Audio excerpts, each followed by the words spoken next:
This is Joe Biden. On December 12, 2021, an ABC News Ipsos poll found Biden's approval numbers to be dreadful.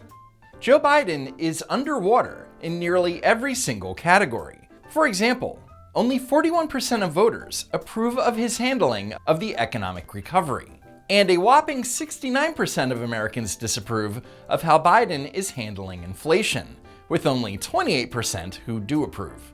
And according to 538, as of December 14th, Joe Biden's average approval rating is 42.9%, and his disapproval is at 50.7%. Compare that with President Trump's approval rating. During the same time last year, he was at 43.5% approval, and this was the month after Trump started his attempt to contest the election results. In other words, Joe Biden's approval rating is lower than President Trump's. Way to go, Brandon. And of course, you know what that means. It's time for the Democrats and their media counterparts to pump out major damage control on behalf of Joe Biden. First, here's Chuck Todd of Meet the Press. Wages are up. Stock market is strong. Weekly jobless claims just hit a 50-year low. So why are people so unhappy with this economy? Don't you see? Your wages are up and jobless claims are low. And you people are still unhappy? What's wrong with you, America? So first of all, yes, wages are up. But at the same time, businesses are raising prices on goods and services so that they can afford to pay those higher wages. For example, on December 10th, the Labor Department reported that inflation rose 6.8% in November. That's the fastest rate since 1982. And on December 14th, the Labor Department reported that wholesale prices rose 9.6% compared to a year ago. That's the largest increase on record. In other words, while people are getting paid more, it also costs more to buy everything. And that means that your higher wages are being canceled out by inflation. Weekly jobless claims just hit a 50-year low. Whoop-de-frickin-do. All this number means is that employers didn't fire or lay off as many employees as they did in previous weeks. And that number is low, probably because it's the holiday season. Everyone has been hiring to meet demand, and employers are so desperate to keep positions filled that they are less likely to get rid of someone. And yet the actual unemployment rate isn't at record lows. In fact, it's not even close to what it was 2 years ago pre-pandemic. Here's economist Art Laffer on the matter. We have a very tight labor market, primarily because people have left the labor force, and that's what I'd like to really focus on, is because of all this government spending and because of all of these resources that have been transferred to people, they don't feel it's imperative for them to go to work, and you can see the participation rate in the labor force dropping quite sharply. If that trend continues, and there's no sign that it's not going to continue, if that trend continues, that would bode very poorly for the U.S. economy over the long run, very poorly. But instead of Democrats addressing those issues, let's celebrate a meaningless number about jobless claims during the holiday season. To me, we have the strongest economy perhaps I have ever seen. See that number this morning, the unemployment number? It's the best in years. It's not best in 69. You hear that, guys? It's the best since 69. Sure, morons like Jim Cramer may be fooled, but you know who isn't falling for it? The American people, obviously. It seems as if there's nothing the White House can do to improve their political standing these days. It does feel like every week there's another poll. It's a new bottom. It's a new this. And some of it is out of their control. His two big promises were to get COVID behind us and to get rid of Donald Trump. COVID's not behind us and Donald Trump's still lurking. So Joe Biden is polling low because of Donald Trump. What utter f***ing nonsense. And it certainly isn't Donald Trump's fault that Joe Biden overpromised by saying that he was going to shut down the virus. I'm going to shut down the virus. I'm going to shut down the virus. I'm going to shut down the virus. As I said before, I'll shut down the virus. I've said it before. I'm going to shut down the virus. So Biden's polling low on his COVID response because it's been all over the place. First, there's Joe Biden's 100-day mask challenge. I'm going to ask the public for 100 days to mask. Just 100 days to mask. Not forever, 100 days. Then, 114 days after entering office, Biden announced the following. If you've been fully vaccinated, you no longer need to wear a mask.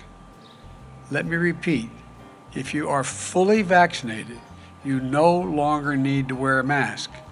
Then, during a July 4th photo op, he celebrated our independence from the virus. 245 years ago, we declared our independence from a distant king. Today, we are closer than ever to declaring our independence from a deadly virus. While the virus hasn't been vanquished, we know this: it no longer controls our lives. But then we cut to 4 months later, when cases started rising again, and Biden started blaming it on the unvaccinated and announced a plan to force the majority of American workers to get a shot. We've been patient, but our patience is wearing thin, and your refusal has cost all of us. But I was told that the virus no longer controls our lives. Please wear your mask when you're indoors, in public settings, around other people. Only 100 more days, guys. Biden promises. And then on December 14th, Joe Biden said this about the unvaccinated. And so everybody talks about freedom and not to have a shot or have a test. Well, guess what? So how about patriotism? How about making sure that you're vaccinated so you do not spread the disease to anybody else? Unfortunately, that's not true. And it hasn't been true since the Delta variant. Our vaccines are working exceptionally well. They continue to work well for Delta with regard to severe illness and death. They prevent it. But what they can't do anymore is prevent transmission.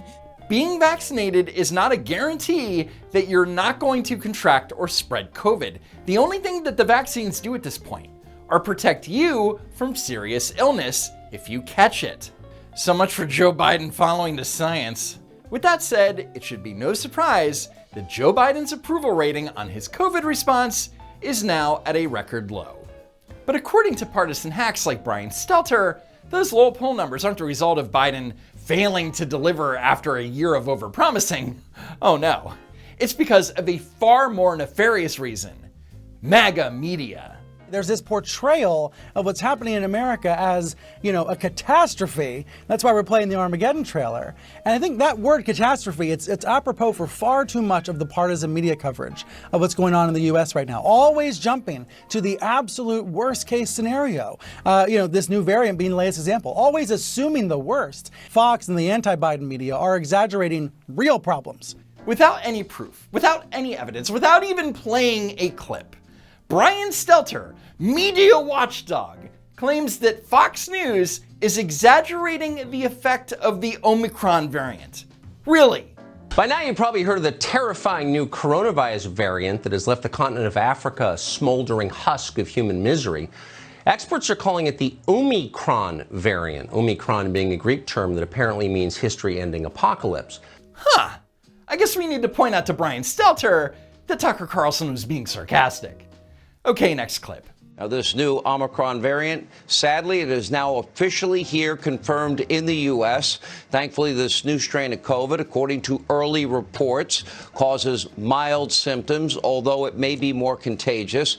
And while I always encourage everyone to take the pandemic seriously, there is, as of today, no reason to panic. Now, while some people might see Sean Hannity as being cautiously optimistic, Brian Stelter sees scaremongering.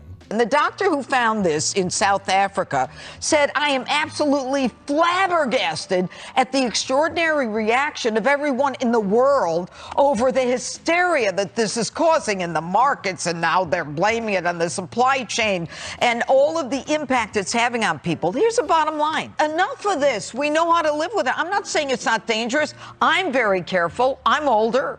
But at the same time, enough of this. Did you see it? Did you see the fear in Judge Jeanine Pirro's eyes when she said that we know how to live with this? She's gonna scare the hell out of everyone. Fox and the anti-Biden media are exaggerating real problems. Kind of like the way a toddler turns an innocent bump in the night into a nightmare about a scary monster under the bed. Yes, there's a real bump in the night, but there is no monster. Well, you did it, Brian. You finally convinced me. Damn you, MAGA media! Next, as if The Tonight Show with Jimmy Fallon couldn't suck any worse, they brought Joe Biden on to talk about his Build Back Better scam. And I know you've been working hard on the Build Back Better plan. Do you think that this will pass the Senate before the year? Well, I hope it will. You know, I don't have a single Republican vote right now to pass it. So it's going to be tough, but I think we can get it done. Wow. I remember a time when late night talk show hosts weren't politically partisan. I also remember when they were actually funny. How much do you pay attention to approval ratings? Well, not anymore. No, I'm joking. I was paying attention when they were in the mid-60s. Fact check false. Joe Biden has never been in the mid-60s. In fact, Biden's highest average approval rating was 55%, and that was only within a week of his inauguration. A lot has happened. And look, people are afraid, people are worried, and people are getting so much inaccurate information to them. I don't mean about me, but about their situation. So Americans are getting inaccurate information about their own situation? What does that even mean? People don't need a news report to tell them whether or not they're paying more to put dinner on the table, or that they're spending $20 more to fill up their tank than they did the year prior. Speaking of which, on November 23rd, Biden announced a plan to help lower gas prices by tapping into the Strategic Petroleum Reserve. Here's Ed O'Keefe of CBS News reporting on the matter. 50 million barrels of oil will be released from the nation's strategic reserves. That's a drop in the bucket, since the U.S. uses about 18 million barrels a day. That was news to the Energy Secretary. How many barrels of oil does the U.S. consume per day? I don't have that number in front of me, sorry. And they say Trump hired the worst people.